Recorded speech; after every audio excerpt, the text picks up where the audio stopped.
بسم اللہ الرحمن الرحیم۔ کل گزشتہ رات تراویح کے اندر 21واں پارہ پڑھا گیا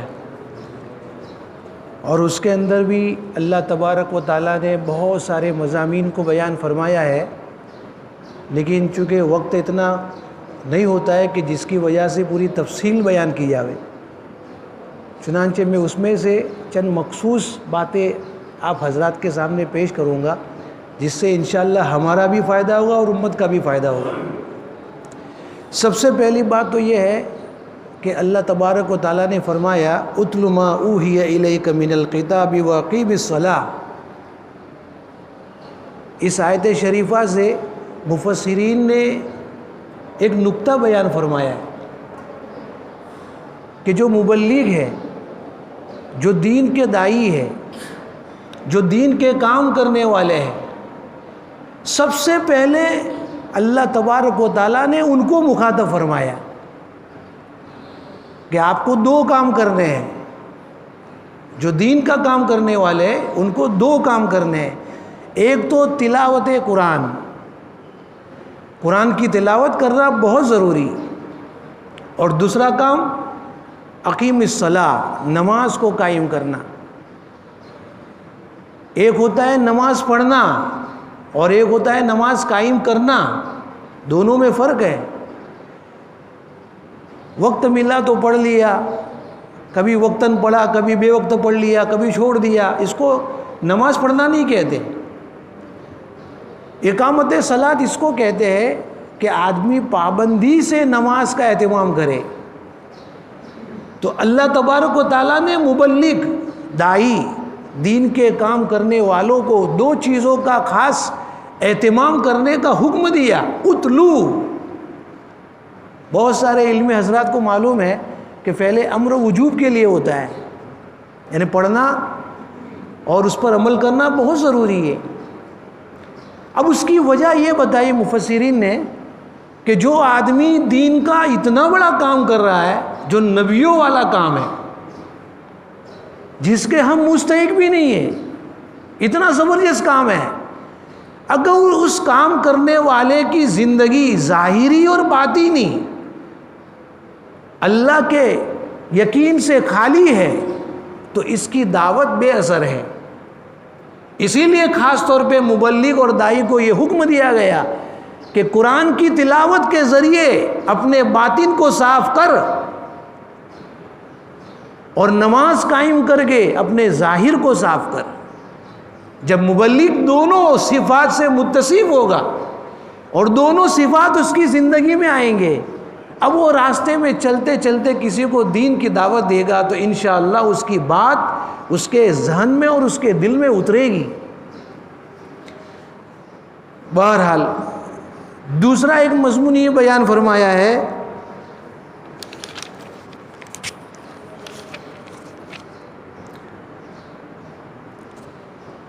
ہم جس ماحول میں رہ رہے ہیں، اگر وہ ماحول ہمارے دین پہ چلنے کے لیے سازگار نہیں ہے،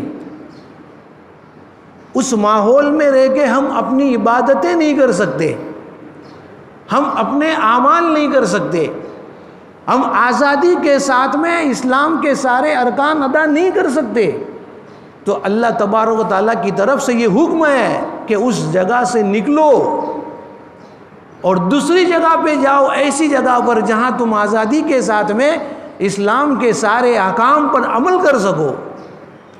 یہ حکم اللہ تبارک و تعالیٰ نے بیان فرمایا ہے کہ ماحول کے سازگار نہ ہونے کا عذر پیش نہیں کیا جائے گا، قبول نہیں ہوگا۔ ہمیں وہاں سے نکل کے دوسری جگہ جانا ہے۔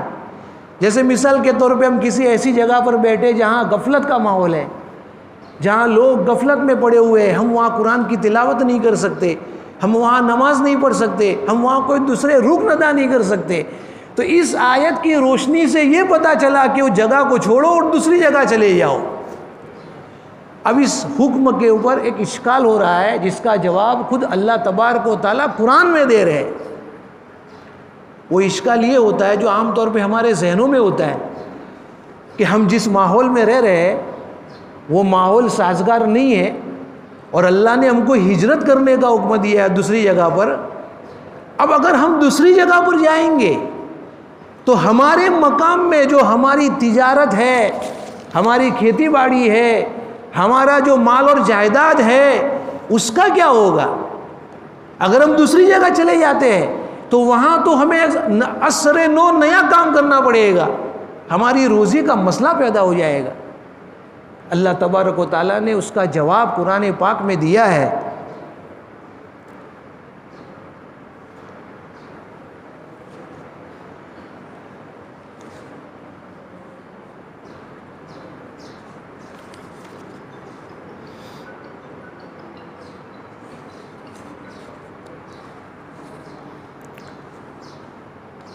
اللہ یبسط الرزق لمن یشاء من عبادہ ویقدر له ان اللہ بکل شیء علیم۔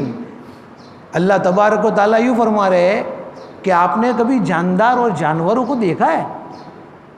جانوروں کو ان کا کوئی ایک مستقل بسیرا نہیں ہوتا ہے۔ جب وہ اپنے مقام کو چھوڑ کے روزی تلاش کرنے کے لیے دوسری جگہ پر جاتے ہیں تو کیا وہ اپنے ساتھ میں اپنا کھانا پینا لے کے جاتے ہیں؟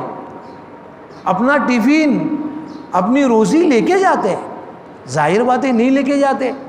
اللہ یوں فرما رہے ہیں کہ جب وہ جاندار ہے جو ایک جگہ سے منتقل ہو کے چرتے چرتے پتہ نہیں کہاں چلے جاتے ہیں، وہاں پر بھی اللہ ان کو ان کی روزی پہنچاتا ہے۔ اے میرے بندے، تو دین کی خاطر اگر ایک جگہ کو چھوڑ کے، اپنی مال اور جائیداد کو چھوڑ کے دوسری جگہ ہجرت کر کے جا رہا ہے تو اس بات کا کیوں ٹینشن لے رہا ہے کہ مجھے روزی کہاں سے ملے گی؟ گویا اس مضمون کو اللہ تبارک و تعالیٰ نے بیان فرمایا۔ اس سے معلوم یہ ہوا کہ دین کے خاطر اگر ہمیں اپنے مقام کو چھوڑ کے دوسری جگہ پر جانا چاہیے تو پھر وہاں بے خوف و خطر ہم کو جانا چاہیے، اس لیے کہ اللہ کے کام کے لیے جا رہے تو اللہ ہی اس کا انتظام کرے گا۔ تیسری چیز، جب آدمی دین کا کام کرے تو دین کے کام کرنے پر حالات آئیں گے اور ضرور آئیں گے، تو اللہ تبارک و تعالیٰ فرما رہے ہیں کہ ان حالات میں ہمت نہیں ہارنا چاہیے، ان حالات میں ہمت نہیں ہارنا چاہیے، بلکہ صبر کے ساتھ اس کام کو کرتے رہو۔ جب کوئی بندہ حالات کے ساتھ میں چلتا ہے اللہ کے راہ میں، مختصر وقت کے لیے یا لمبے وقت کے لیے، اور اس پر جمع رہتا ہے، شکوہ شکایت نہیں کرتا، لوگوں کے سامنے واویلا نہیں کرتا، تو اللہ تبارک و تعالیٰ کا وعدہ ہے لئن والذین جاہدوا فینا لنہدینہم سبلنا۔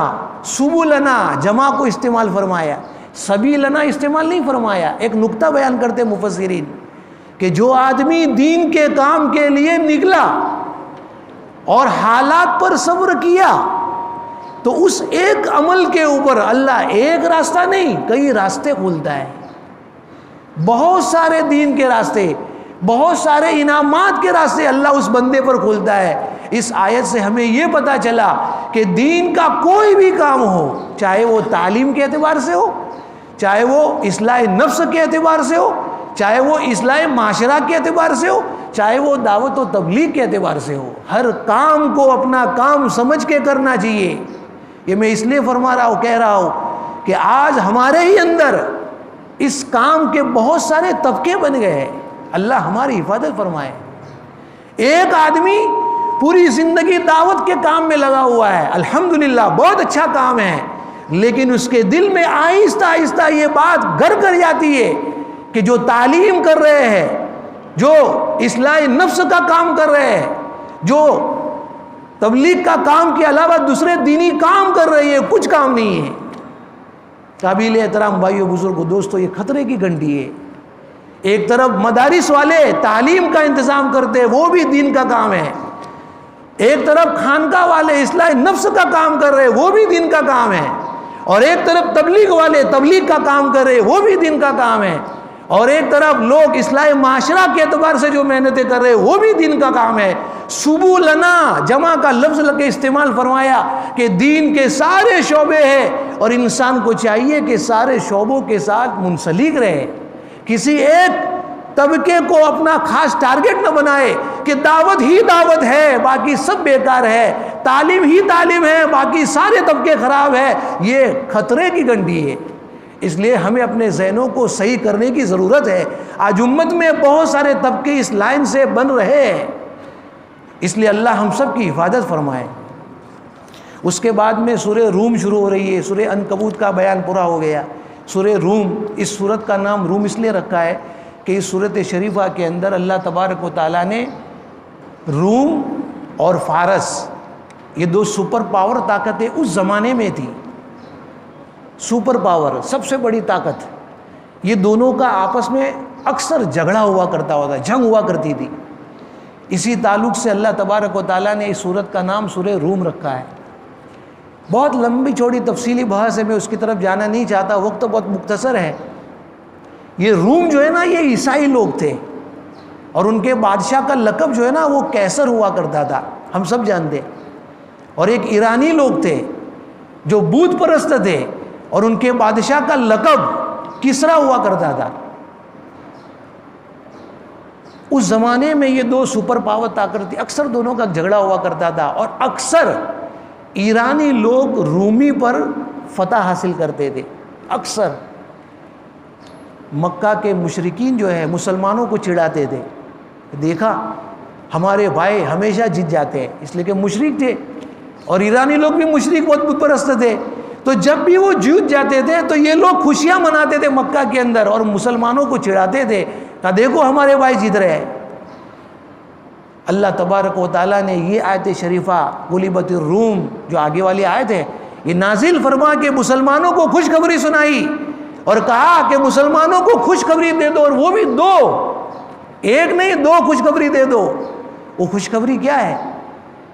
چند سالوں کے بعد میں جب روم اور ایرانیوں کا جھگڑا ہوگا اور جنگ ہوگی، اس وقت میں رومی لوگ فتح پائیں گے۔ اور دوسری خوشخبری یہ ہے کہ اسی دن غزوہ بدر ہوگا جس میں مسلمان مشرکین پر فتح پائیں گے۔ تو جس دن یہ روم اور ایرانیوں کا جنگ ہوئی ہے اسی سال میں غزوہ بدر ہوئی ہے، اور ایک طرف رومی لوگ ایرانیوں پر فتح حاصل کر چکے ہیں، وہی دوسری طرف مسلمانوں نے مشرکوں پر فتح حاصل کی ہے۔ اللہ تبارک و تعالیٰ نے اس قصے کو یہاں بیان فرمایا ہے، تفصیل میں جانا نہیں چاہتا، اگر اس کی تفصیل کسی کو پڑھنی ہے تو سیرت کی کتابوں میں موجود ہوتی ہے، کبھی وقت نکال کے اس کو پڑھ لینا چاہیے۔ یہ اسلامی جو جنگیں ہوتی ہے یہ صرف مار داڑ کا کام نہیں ہوتا ہے، اسلامی جنگ ہوتی ہے نا اس کا پس منظر ہوتا ہے، کیوں جنگ ہوئی، اور مسلمانوں کی اگر شکست ہوئی ہے تو کیوں ہوئی، مسلمان اگر کامیاب ہوئے تو کیوں ہوئے، آپ کو اس قصے کے پڑھنے سے یہ چیز ملے گی۔ اس لیے اسلامی تاریخ کو اور اسلامی جنگوں کو پڑھنا چاہیے۔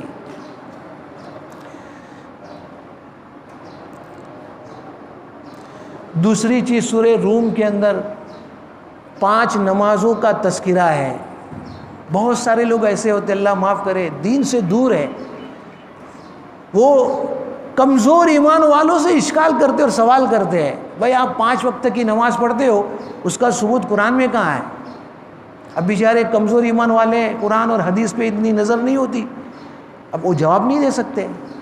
اس لیے میں خاص طور پہ مضمون آپ کو بتا رہا ہوں کہ سورہ روم کے اندر ایک آیت ایسی ہے جس میں اللہ تبارک و تعالیٰ نے 5 نمازوں کا تذکرہ فرمایا ہے۔ فَسُبْحَانَ اللَّهِ حِينَ تُمْسُونَ وَحِينَ تُصْبِحُونَ وَلَهُ الْحَمْدُ فِي السَّمَاوَاتِ وَالْأَرْضِ وَعَشِيًّا وَحِينَ تُظْهِرُونَ۔ یہ آیت شریفہ جو ہے اس میں اللہ تبارک و تعالیٰ نے 5 نمازوں کا تذکرہ فرمایا ہے، اس لیے ہمارے لیے بالکل واضح اور صاف دلیل ہے کہ 5 نمازوں کا پڑھنا فرض ہے۔ اس کے بعد میں ایک آیت ہے جو عام طور پہ ہم بیان کے اندر سنتے رہتے ہیں، ظہر الفساد فی البحر والبحر بما کسبت ایدی الناس، یہ بھی سورہ روم کی ایک آیت ہے، اکثر ہم سنا کرتے ہیں۔ اس آیت شریفہ سے ہم کو یہ چیز سمجھ میں آ رہی ہے کہ دنیا میں جو بھی بگاڑ ہو رہا ہے، دنیا میں جو بھی حالات آ رہے ہیں، یہ ہمارے اعمال کی وجہ سے آ رہے ہیں۔ اچھے اعمال کرو گے اللہ کی طرف سے اچھے فیصلے اترتے ہیں، برے اعمال کرو گے اللہ کی طرف سے برے حالات آتے ہیں۔ اسی لیے اس آیت شریفہ کی تفصیل اور مزید بیان کرنا نہیں چاہتا، بس یہ بتانا چاہتا ہوں کہ اگر ہم چاہتے ہیں کہ دنیا میں چین و سکون سے رہے، دنیا کے اندر بھی ہم کو چین سکون ملے اور آخرت میں بھی ہم جائے تو چین و سکون کے ساتھ رہے، ضروری ہے اس بات کا لازم پکڑنا کہ ہم اچھے اعمال کریں، نیک اعمال کریں، اللہ نے جن کاموں کے کرنے کا حکم دیا ان کاموں کے ہم کرنے والے بنے، اور جن کاموں سے اللہ نے ہم کو منع فرمایا اس سے ہم رک جائیں۔ اس کے بعد میں سورہ لقمان شروع ہوتی ہے۔ سورہ لقمان جو ہے، اس سورت کا نام سورہ لقمان اس لیے ہے کہ اس میں ایک اللہ کے برگزیدہ بندے حضرت لقمان علیہ السلام کا تذکرہ ہے۔ ان کی بھی مستقل ایک تاریخ ہے، وقت نہیں ہے بیان کرنے کا، بس مختصر اشارہ کرتے جا رہا ہوں تاکہ ہمیں کم سے کم یہ تو پتہ چلے کہ اس سورت میں یا اس سورت کا نام اللہ نے کیوں رکھا ہے۔ یہ چونکہ لقمان جو ہے وہ ایک بہت بڑے اللہ والے تھے، برگزیدہ بندے تھے، اللہ نے ان کو 2 آپشن دیے تھے، یا تو نبوت کو اختیار کرو یا تو حکمت کو اختیار کرو، لیکن انہوں نے حکمت کو اختیار کیا تھا۔ اب وہ کیوں اختیار کیا تھا، کیا وجہ تھی، وہ ساری تفصیل میں آپ کو بتانا نہیں چاہتا، بہت لمبی چوڑی تفصیل ہے، اس لیے ہم کو چاہیے کہ ہم سیرت کی کتابوں کا مطالعہ کریں، کم سے کم اس کے بہانے سے ہم موبائل سے تو بچ جائیں گے۔ ہمارا اکثر وقت جو ہے وہ موبائل کے استعمال میں لگتا ہے، اگر ہم اس موبائل کو سائڈ میں کر کے یہ اسلامی تاریخ کو اور قرآن میں اللہ نے جو جو چیزیں بیان فرمائی ہے کم سے کم اس کو پڑھے تو انشاءاللہ ہم کو ہمارے اسلام لانے پر فخر محسوس ہوگا۔ آج ہم مسلمان ہیں لیکن مسلمان ہونے پر ہمیں کوئی فخر نہیں ہے، اس لیے کہ ہم باپ دادا کے زمانے سے مسلمان ہوتے ہوتے آ رہے ہیں۔ یہ تاریخ کا مطالعہ کریں گے تو انشاءاللہ احساس ہو جائے گا کہ اسلام ہمارے پاس میں جو آیا ہے کتنی قربانیوں کے بعد آیا ہے اور کتنی بڑی نعمت عظمائی ہے۔ بہرحال تو چونکہ لقمان علیہ السلام کا تذکرہ اس سورت کے اندر ہے، اس لیے سورت کا نام ہی سورہ لقمان رکھ دیا ہے۔ اس سورت شریفہ کے اندر اللہ تبارک و تعالیٰ نے حضرت لقمان نے اپنے بیٹے کو جو نصیحتیں کیے ان نصیحتوں کا اس کا تذکرہ اس سورت کے اندر ہے۔ تفصیل نہیں بیان کرتا، بس مختصر اشارہ کرتے جا رہا ہوں۔ لقمان علیہ السلام نے اپنے بیٹے کو بٹھایا اور بیٹے کو بٹھا کے نصیحت کر رہے ہیں۔ اس سے ہم کو یہ سمجھ میں آیا کہ ہم میں سے ہر والدین کو اپنی اولاد کو کبھی وقت نکال کے بیٹھنا چاہیے، اپنی اولاد کو اپنے پاس میں بٹھا کے اس کو دین کی سوجھ بوجھ دینی چاہیے۔ آج ہم دنیا میں اتنے مشغول ہو گئے، باپ صبح میں جاتا ہے کام کرنے کے لیے اور رات کو آتا ہے تھکا ہارا، کھانا کھایا، نماز پڑھی، فوراً بستر پہ سو جاتا ہے، اس کو پتہ ہی نہیں ہے کہ میری اولاد پورے دن میں کیا کر رہی ہے۔ اور ماں کو اتنی فرصت نہیں ہے، اس لیے کہ گھر کے سارے کام کاج میں اتنی مشغول رہتی ہے کہ کبھی اپنے بیٹوں کو یہ نہیں پوچھتی کہ بیٹا تو نے آج پورے دن میں کوئی قرآن کا پارہ پڑھا کہ نہیں پڑھا، بیٹا تو نے کوئی تسبیح پڑھی کہ نہیں پڑھی، آج تو نے کوئی دین کا مسئلہ سیکھا کہ نہیں سیکھا۔ فرصت ہی نہیں ہے۔ ماں اور باپ دونوں اولاد کی تربیت سے بالکل غافل ہے، جس کی بنیاد پر ہماری اولاد جو ہے ہمارے ہاتھوں سے نکل کے غیروں کے قبضے میں جا رہی ہے۔ یہ جو موبائل ہمارے ہاتھ میں ہے اور ہم شکوہ کرتے ہیں کہ مولانا یہ مانتا ہی نہیں ہے بچہ، کیسے مانے گا؟ جب آپ نے اللہ کی نہیں مانی ہے تو تمہاری اولاد تمہاری کہاں سے مانے گی؟ اس لیے ضرورت ہے اس بات کی کہ کبھی کبھی وقت نکال کے اپنی اولاد کو لے کے بیٹھے، ان کو سمجھائے، تو انشاءاللہ تمہارے سمجھانے سے، نصیحت کرنے سے بہت فائدہ ہوتا ہے۔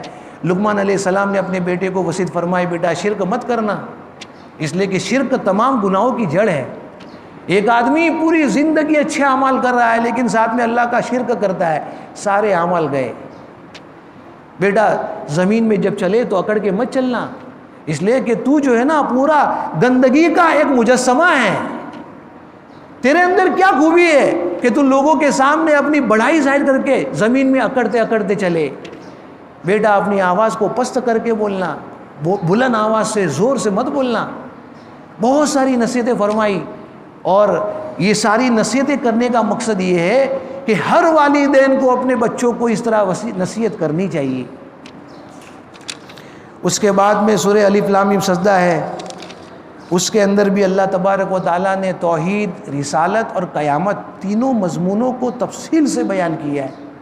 موقع نہیں ہے بیان کرنے کا، رمضان کا مبارک مہینہ ہے اور وقت بھی بہت کم رہتا ہے، بس میں اشارہ کر رہا ہوں کہ الف لام میم سجدہ کے اندر ایک تو توحید یعنی اللہ کو ایک ماننا بہت ضروری ہے، رسالت یعنی نبی کی نبوت کو ماننا یہ بھی بہت ضروری ہے، اور تیسرا قیامت کے سارے احوال کا یقین رکھنا یہ بھی بہت ضروری ہے۔ یہ تینوں چیزیں بڑی اہم ہیں، یہ تینوں چیزیں ہماری زندگی میں ہونی چاہیے. اور یہ دین کے جتنے شعبے ہیں آپ غور کرنا، وہ سارے شعبوں کا لب لباب اور خلاصہ یہ تین چیزوں کی طرف ہی جا رہا ہے. ایک اللہ کو ماننا، رسول کی رسالت کو ماننا، اور آخرت کے جو احوال ہے اس کا یقین رکھنا. اس لیے کہ جو آدمی ایک اللہ کو نہیں مانے گا تو مشرک ہے. جو آدمی ایک اللہ کو تو مانتا ہے لیکن رسول کی رسالت کو نہیں مانتا ہے تو یہ بھی مشرک اور کافر ہے. ایک آدمی اللہ کو مانتا ہے، رسالت کو بھی مانتا ہے، لیکن آخرت کے احوال کو نہیں مانتا ہے تو یہ دنیا میں کبھی بھی اچھے اعمال نہیں کرے گا. اس لیے کہ ہم سب کا تجربہ ہے، جب آدمی کو کوئی کام سپرد کیا جاوے اور اس کے بعد میں پھر اس سے باز پرس کر جاوے تو وہ آدمی اچھا کام کرتا ہے. آپ دیکھیے آپ کے کمپنی میں، آپ کی دکان میں کوئی نوکر کام کرتا ہے اور آپ اس کو اس کے حوالے کر دو، میں جا رہا ہوں تھوڑا کام سے، تم کام کرتے رہو. آپ دیکھو آدھا کام کرے گا، آدھا چھوڑ دے گا. لیکن آپ اس کو ایک ذمہ داری دے دو، یہ تجھے کام کرنا ہے، شام کو آنے کے بعد تجھ سے پورا حساب لوں گا، تمہاری عدم موجودگی میں بھی وہ آدمی کام کرے گا. اس لیے قیامت کے جتنے احوال ہیں اگر آدمی نہیں مانے گا، اس کا یقین نہیں رکھے گا تو دنیا میں کبھی بھی اچھے اعمال نہیں کرے گا. اس لیے کہ وہ یوں سمجھتا ہے کہ دنیا ہی دنیا ہے، مرنے کے بعد دوبارہ کی زندہ کس کو ہونا ہے، اللہ کے سامنے حساب و کتاب کس کو دینا ہے، جنت کیا ہے جہنم کیا ہے میں کچھ نہیں جانتا. جب یہ ساری چیزوں کا انکار کرے گا تو دنیا میں اللہ کا باغی بن کے زندگی گزارے گا. اس لیے یہ تینوں چیزیں بڑی اہم ہیں اور تینوں چیزوں کو ہماری زندگی میں یقین کے ساتھ لانا ہے. اس پوری تفصیل کو اللہ تبارک و تعالیٰ نے سورہ الف لام میم سجدہ کے اندر بیان فرمایا ہے. اچھا، اس سورت کا نام الف لام میم سجدہ کیوں ہے؟ کیونکہ اس سورت کے اندر جو ہے نا سجدے کی آیت ہے، اس وجہ سے اس کا نام ہی الف لام میم سجدہ ہے. اس کے بعد میں سورہ احزاب ہے، انشاءاللہ وہ کل کی مجلس میں بیان کریں گے، اس لیے کہ اس میں غزوہ خندق کا بہت لمبا تذکرہ ہے جو ہم سب کے لیے لاہی عمل اور زندگی گزارنے کا ایک بالکل واضح طریقہ بیان کیا گیا ہے. وہ انشاءاللہ کل کی مجلس میں، اس لیے کہ کل بھی جو ہے 22ویں پارے میں سورہ احزاب آئے گی تو سورہ احزاب کے اندر انشاءاللہ اس کو لے لیں گے. اللہ مجھے بھی کہنے کی اور سننے کی اور عمل کرنے کی توفیق عطا فرمائے، اور آپ تمام حضرات کو بھی. یہ رمضان کے مبارک مہینہ اور قیمتی گھڑیاں چل رہی ہے، ہمیں چاہیے کہ اس وقت کو غنیمت جانیں، جتنا وقت ہو جاوے دین کے کام میں لگائے، اعمال میں لگائے، عبادت میں لگائے. اور سب سے زیادہ جو آج ضرورت ہے رونے کی ہے. رونے والے دنیا سے چلے گئے، اعمال تو کر رہے، عبادتیں بھی ہو رہی ہے، نوافل کا اہتمام بھی ہو رہا ہے، الحمدللہ بہت اچھا ہے، لیکن ہم سے رونا چھوٹ گیا. اس لیے ہم رونے والے بنے. اللہ تعالیٰ کو ہمارا رونا بہت پسند ہے. کوئی ایسا وقت نکالے 24 گھنٹے میں کہ تنہائی میں بیٹھ کے ہمیں کوئی نہ دیکھ رہا ہو، ہم اللہ کے سامنے اپنے گناہوں کو یاد کر کر کے ہم کو اللہ کے سامنے روئے. بس ایک بات بیان کر کے میں ختم کر دیتا ہوں. ایک مرتبہ مفتی شفیع صاحب پاکستانی رحمۃ اللہ علیہ، جن کی یہ معارف القرآن ہے، وہ اپنے گھر میں بیٹھے ہوئے تھے اور ان کے صاحبزادے مفتی تقی صاحب جو ابھی حیات ہیں، دونوں گھر میں بیٹھے ہوئے تھے. ایک فقیر آیا، اللہ کے نام سے کچھ دے دو. تو مفتی شفیع صاحب جو ہے انہوں نے اپنی طرف سے اپنی حیثیت کے حساب سے اس کو کچھ پیسے دے دیے. جب دے دیے پیسے، فقیر چلا گیا تو ان کے جو صاحبزادے تھے مفتی تقی صاحب، انہوں نے کہا کہ ابا جان آپ نے اس فقیر کو جو ہے اتنے سارے پیسے دے دیے، یہ تو اس کا مستحق نہیں ہے، آپ مستحق کو دیتے پیسہ. مفتی شفیع صاحب نے ایک عجیب بات بیان فرمائی جو ہمارے لیے واقعے میں سونے کے حروف سے لکھنے کے قابل ہے. کہا بیٹا میری ایک بات ہمیشہ کے لیے یاد رکھنا، اگر ہم اپنا مال صرف استحقاق والوں کو دیں گے، جو مستحق زکوٰۃ ہے یا جو مستحق ہے غربت کی وجہ سے، صرف ان لوگوں کو دیں گے، میرے بیٹے یاد رکھنا اللہ ہم کو ایک گھونٹ پانی نصیب نہیں کرے گا. یہ جتنی نعمتیں اللہ ہم کو دے رہا ہے، کیا ہم اللہ کے سامنے اس کا استحقاق رکھتے ہیں؟ ہماری نمازیں کیسی ہم کو معلوم ہے، ہماری قرآن پاک کی تلاوت کیسی ہم کو معلوم ہے، ہم عمل کرتے ہم کو معلوم ہے. ہمارا کوئی بھی عمل استحقاق کے قابل نہیں ہے، لیکن آج تک اللہ تبارک و تعالیٰ نے کبھی بھی ہم کو کھانے پینے سے روکا ہے؟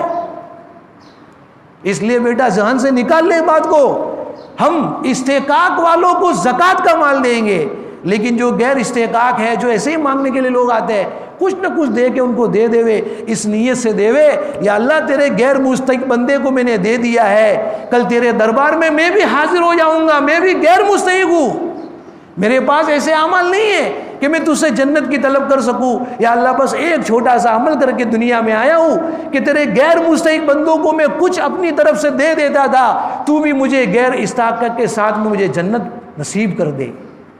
اس لیے اللہ کے سامنے مانگے، دعاؤں کا اہتمام کرے، اللہ مجھے بھی کرنے کی توفیق عطا فرمائے، اور آپ تمام حضرات کو۔ وآخر دعوانا الحمدللہ رب العالمین۔